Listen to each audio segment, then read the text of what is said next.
Hello, Dr. Lin. This is my final project of the summer, KNES 463. Let's meet the subject, Benjamin Lee. Benjamin Lee, in his past, had a very active childhood and teenage years throughout high school. The sports he was mostly affiliated with was baseball, and he would practice and play about 2 to 3 times a week. Then as we come to the present, he got more active and he still stayed in shape as he continued to run at least 3 times a week, whether it was a treadmill or during endurance training. And he also got into basketball, thanks to me and my other friends, our other friends. Now he plays in 1 to 2 times a week. He's gotten more into the weights, more strength endurance. He does about 3 times a week, and it's more for repetition. And currently works in an office. He's sitting about 7 hours a day and only moving about 1 hour a day. His injury history from playing sports or doing any of these activities: one is a jam thumb through baseball.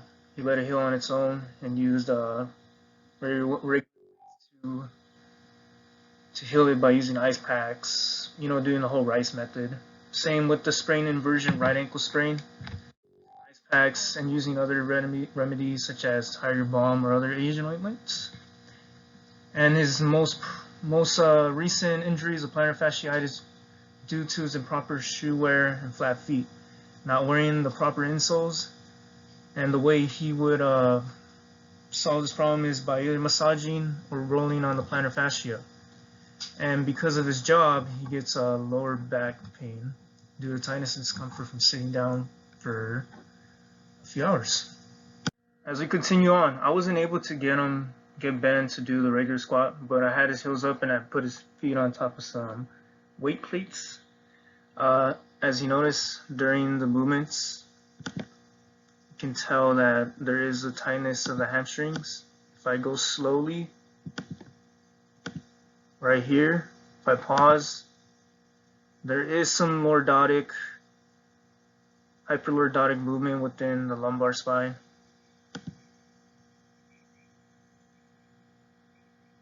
But one good thing was that the dowel or the pole didn't move anteriorly, as I had to grade this as a 2. And as you can see too, within the anterior side, we can tell there is some tightness within the ankles as he dorsiflex.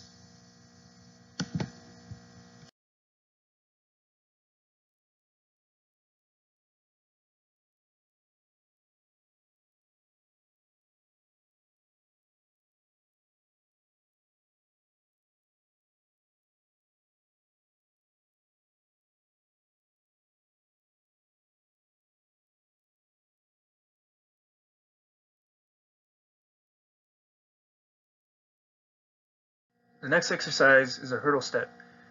This one Ben really kind of struggled. As you can see, if I look in anterior view right here, he's having trouble balancing, and you can tell he's really leaning towards the TFL. He's leaning inside of his hip. You can see it more within the other side, which is more on his weaker side. I believe this is more of his weaker side. As you can see, he is leaning more towards it to the TFL as his body lays into the hip. And you can tell the ankle movement, he's unable to stay steady. If I look more in the sagittal view. Oh, another thing is you can notice there is some external rotation within the hip of the femur. Right here, there's a little external rotation. This wasn't that great of a view, but it's just to show more of that ankle stability. He wasn't able to heel tap as well. He was having a hard time doing that. I gave him a grade 2 on this.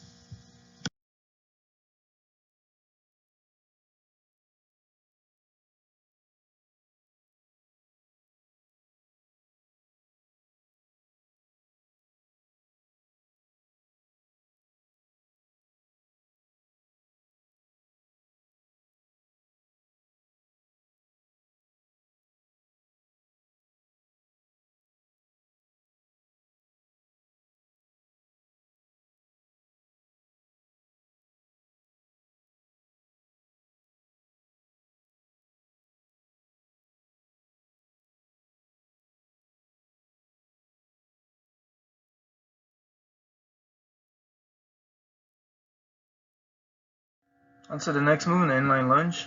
This one he also struggled a lot with. As you can see from the interior side, the interior view, his feet aren't even straightened. I tried to straighten them as best as I can, but he said he was feeling tightness within his hamstrings and his glutes. So definitely he has to stretch. And as you can see too, the knee does not even align with the other leg, as I was just saying right now.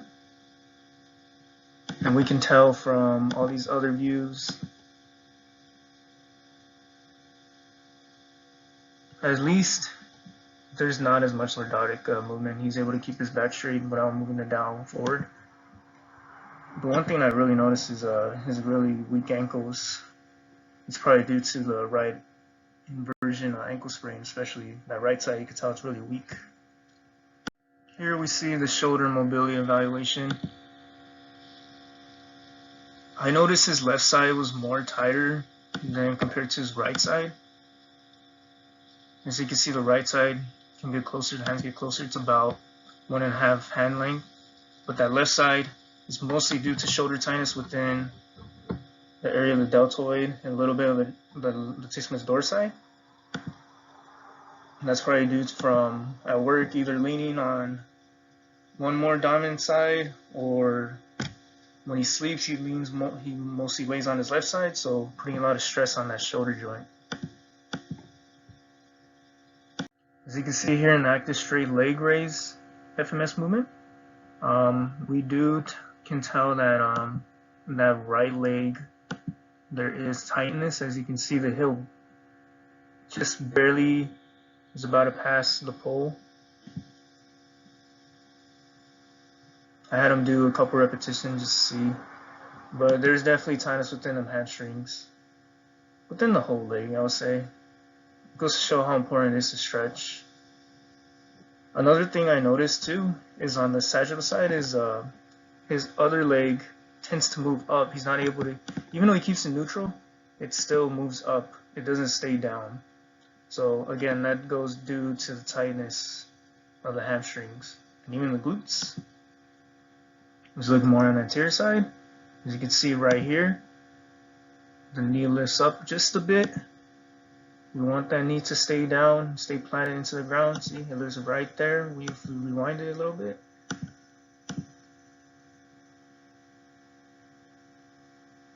the knee moves up right there. The trunk stability push-up was definitely a tough one for my guy Ben. I think it's pretty tough for a lot of us if you don't have a very strong core. As you can see, the anterior side, he tends to use a lot more upper body. It's not in one motion. If I go more to the sagittal side, it's better to see, it has a better view.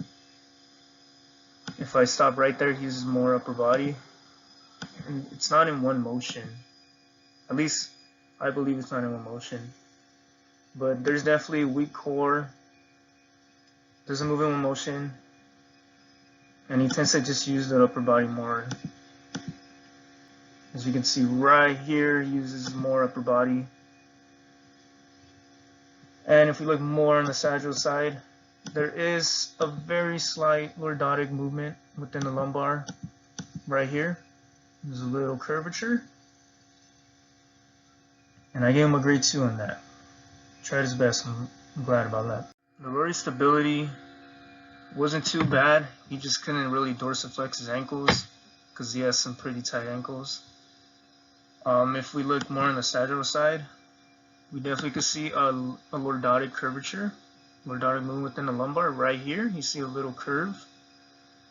And another thing I noticed is the foot tends to go higher than his head. As you can see, there's a spine during the spine extension and flexion. There's definitely a weak core. There's a lot of things we can do to help him become stronger within that core. As we'll get more into that later on. As we look right here, the foot is above the glutes. That's causing hyperextension of the spine.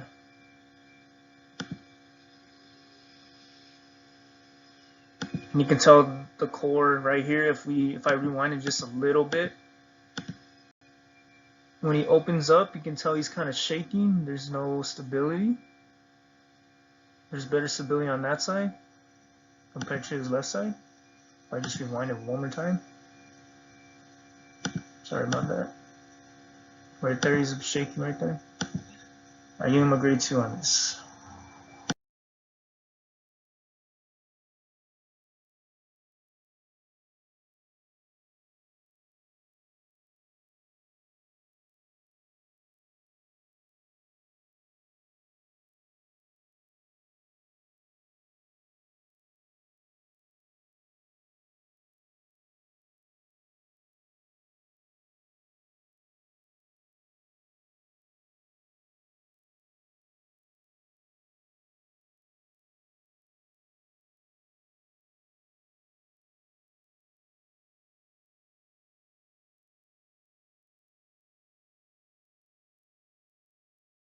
So overall, the final grade for the FMS movement, deep squat got a 2, hurdle step got a 2, inline lunge got a 2, shoulder mobility got a 2. Everything else got a 2. I just forgot to mention 2 of these, 3 of these, and when I was talking about the movements. But he got a total of 14. I would say he's, average. I would say a lot of people would probably struggle with majority of these movements due to tightness, honestly. I feel like a lot of tightness because a lot of us don't stretch every day. Tight hamstrings seem to be one of the main causes, and it goes to show how important core is when you do your workouts. So right here we have a shoulder clearing test.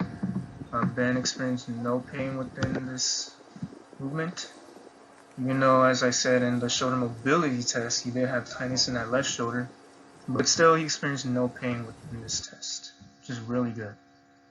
Next is the spinal flexion clearing test. As again, he experienced no pain.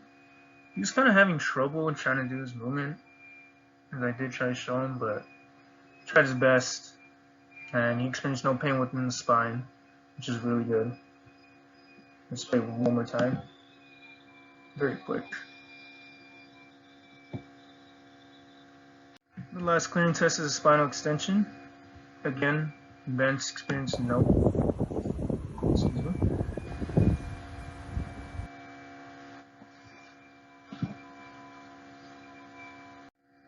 So, what I've learned today from watching Ben is definitely tightness. As one of the exercises I helped to improve those weaknesses within the FMS movement, for sure, number one, we want to start off with foam rolling, so we loosen up them hamstrings. Have Ben roll right here. Still getting used to rolling, still kind of new to him, but he said he's going to start doing it at least every day. As it goes to show how important rolling and stretching your muscles are. As you want to get rid of that tightness so we're able to move freely. The next one was to help that ankle weakness and to help that right ankle weakness from his inversion ankle sprain. I had him do ankle balance movements. I had him do this at least 30 seconds, 4 times. As we have a video right here, as you can see, he's kind of moving a little bit, just a little bit, but if he keeps doing this, he'll definitely strengthen the ligaments around, the muscles around the ligaments around for his ankles.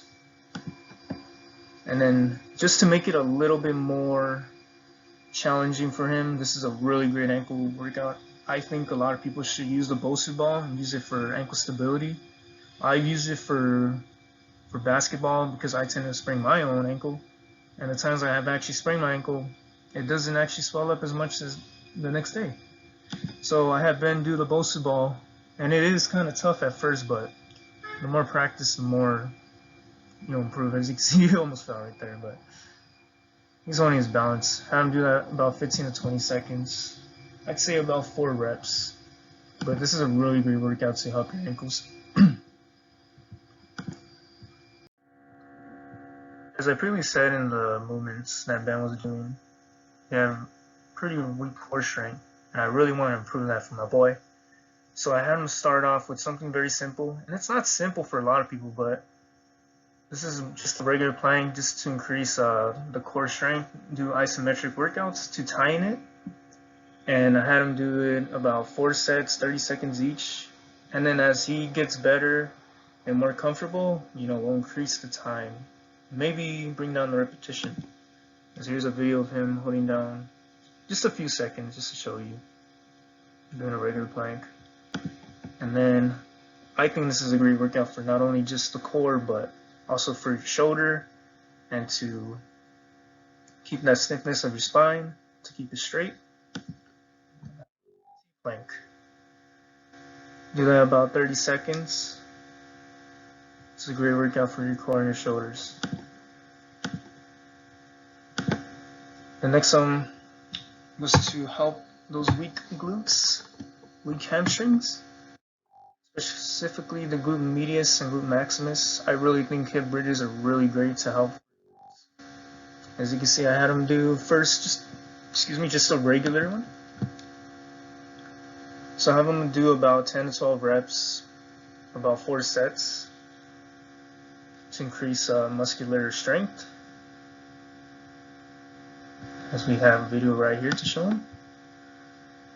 And then to make it a little bit more challenging, I think he still needs more practice on this, but I would really like him to start doing this more as well. Is a one leg hip bridge. As you can see, we have a video right here. Just to increase the strength of the glute max. As you can tell there again, that weak core being able to stay up. But Ben was a great person to evaluate, and I thank him.